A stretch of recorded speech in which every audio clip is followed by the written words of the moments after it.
it's close to $1.60 on the world exchanges. You're going to trade your dollars in at about $1.85 to the euro, $1.65, $1.60 on the world currency markets isn't what you're going to pay by the time you get through changing your money in person in Europe. This is how willfully ignorant Americans are. I've seen them on blogs and things. They go to Europe and think, man, these Europeans are really stupid and pathetic. A beer is $8. No, folks, it's that you're paying with $1. What do you call that, Dr. Corsi, when people just engage in mental gymnastics to deny what's happening? Well, the reality is, it's a hard one for people to accept, is that they say the currency's lost half of its value in 8 years of the Bush administration. That's dramatic. I mean, those are huge amounts of loss. And it's kind of like the, little green frog getting boiled in the pot of water with, since we're being boiled in the water, we don't realize we're being cooked to death. If you drop the frog in the same boiling water, it would jump out and survive. But we've now gone through this gradual increasing of gasoline prices. $2, okay, well, $3 we can handle. Okay, now at some point at $4.50 at $5, people are going to have to realize, hey, this is a sea change. This is dramatic. The same way, maybe not yet realized that the dollar at $1.58 to the euro, but at the dollar at $1.75 to the euro, people are going to realize it.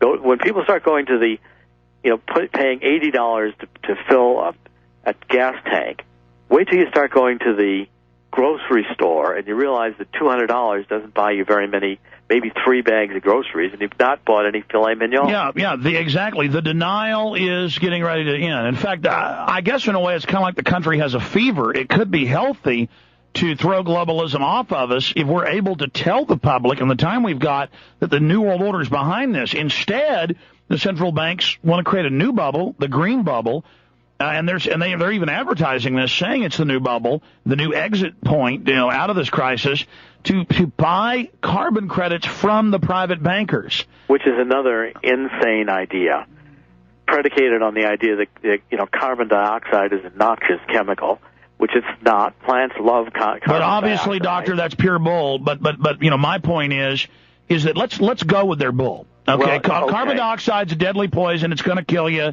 It kills plants and humans, and it eats the paint off your car. Let's just go with the lie. They've listed it globally as toxic waste. Let's just believe the lie. It's more of a scheme for global control. Well, I was about to say, even if you believe that, all the studies show if the West cuts production, it will simply force production of goods further to the third world, which have no controls, and then increase the devil gas. The whole plan here is to lower the standard of living in the United States. Well, what we should be doing is protecting the standard of living in the United States and raising the rest of the world to our level. No, carbon dioxide is deadly poison. Doesn't matter if all the studies show it was 14 times higher during the Jurassic and makes plants grow and put off more oxygen, and then mammals live longer and every other animal form. Doesn't matter, all the studies show we're in an oxygen-starved environment and need more of these life-giving gases. You're wrong. Global tax is good, and the dollar hasn't been devalued, and there's no North American Union, and my government loves me.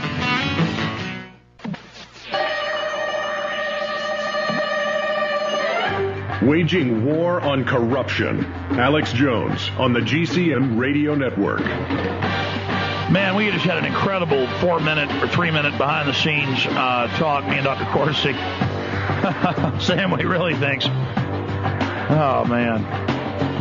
Yeah, they're signaling to the world they plan to just bring this country down. They can save it right now. They don't want that. Let's go to Don, Robert, Steve, and Helen. He's going to stay 5 minutes with us, and we got some other folks coming on. Very interesting. Don in Indiana, thanks for holding her on the air. Go ahead. Yes, sir. How are you doing today? Good. Thanks for holding.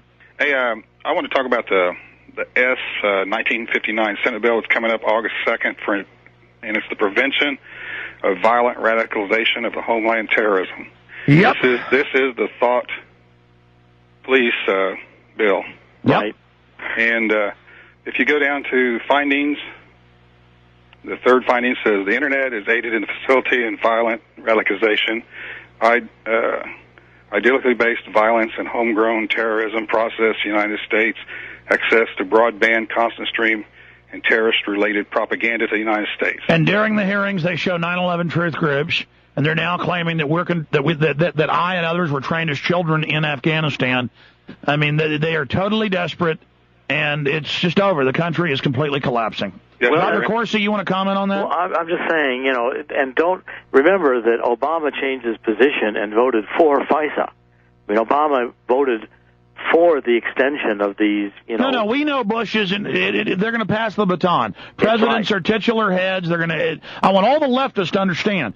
You've been against all this under Bush, and that's good. You better be against it under Obama. Go ahead. Well, the idea that the left thinks Obama is going to come in and be for individual freedoms and reversing these laws. That every one of these laws being proposed or getting passed. Yeah, they're smoking PCP if they believe that. And, exactly. Obama is going to be for them despite his rhetoric. He's going to go with, just like he turned around and voted for FISA. I mean, that to me was a complete betrayal of his message and his base. Okay, but how do we defeat this current bill? I mean... Well, I think, again, the attention you're bringing to it on the radio, the caller bringing attention to it, this is what we've got to do. We've got to get people aware that a lot of these bills are eroding individual freedom. Well, I'll tell you what it does. To have the government saying they want to regulate free speech on the web. And the Internet, right. The Internet is the key there because I think the attacks in the next administration are going to come on talk radio one way or the other and on the Internet. Yeah. Because these are the last two bastions where there's really free expression permitted. And they're going to tell the left it's about stopping the right wing, not the establishment right wing. It's going to be about shutting down real dissent no matter what brand it is. Expression of any alternative views that are not already endorsed by the global elite. Well, they're talking about you having to be certified to be a blogger. And then they'll decide if you're allowed and certified. What people don't understand is the free speech, the First Amendment, is predicated on permitting extreme views, permitting all kinds of views. It just doesn't permit, violence. Because then you've got your free speech to counter their bizarreness. Precisely. In fact, they'll say Dr. Corsi isn't allowed to write articles saying that Obama's a communist. Go back to John Stuart Mill. The whole idea is robust, aggressive debate, which means extreme views are permitted if not welcomed. That's what free speech is all about. And the whole idea from Mills on was that in the robust court of public opinion, debating and arguing all these things out, truth is more likely to emerge. Well, we've had the fake right wing trying to restrict free speech, but on the campuses, the left is really restricting free speech. And, these bills are all aimed at limiting free speech, limiting debate, and only permitting the orthodox pre-approved ideas from getting through. And I want to be clear. I say we're not in a left-right paradigm, but then I address it as left-right from time to time. I'm addressing people within those controlled paradigms. Well, and also, that's why I wrote this new Red Alert. I'm trying to get the subscription newsletter, WorldNet Daily. I'm trying to make sure at least some audience gets out the exact word of what's going on economically. Well, you're right on target with the other top experts we have on, some of the most important people in economics in the world. We'll be right back in 1 minute. We are now back live into hour number 3. In hour 3 and 4, coming up the next segment, we've got the folks from the Money Masters film, experts on the economy, on the private banking system, to continue taking your phone calls. Right now, let's go to Helen in Florida, then Steve and Robert.